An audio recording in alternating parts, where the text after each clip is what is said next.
smo sem, firmamentu navadnim ljudem, najlepše mjesto na svet. Folk me more verjet, to kar je naše ne damo vam, to kar je vaše nimam priznam, lah nas skuzite, a zgodi se le.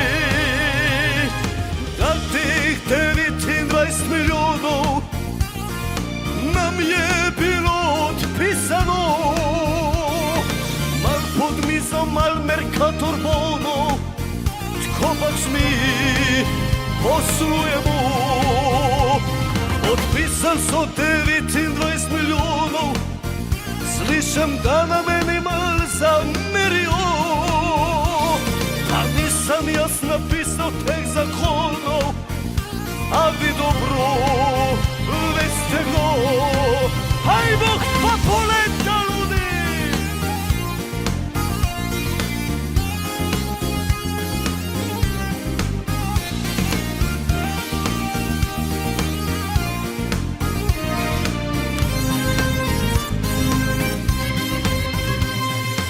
Levo in desno čudijo se vsi, kako se lahko to zgodi. Dolžan si denar, pa si še vedno car.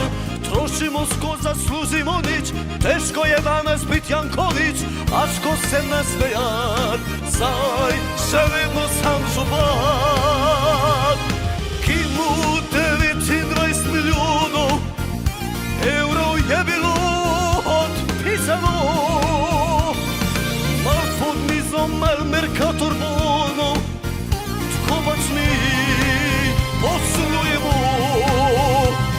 Odpisali su 29 milijonov, slišim da na meni mal zamerijo, pa nisam jaz napisal teh zakonov, mi pa osebno pasijo. Hajmo pa poleta, Slovenci!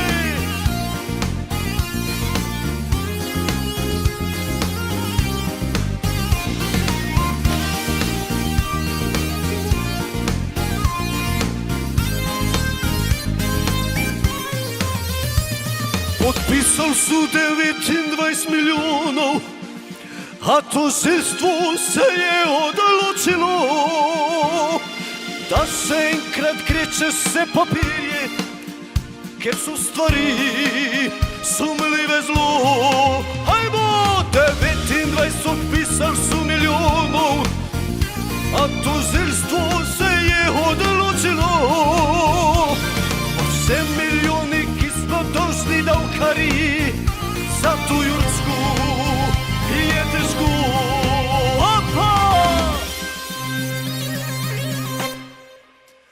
Aj Damjan je najebao.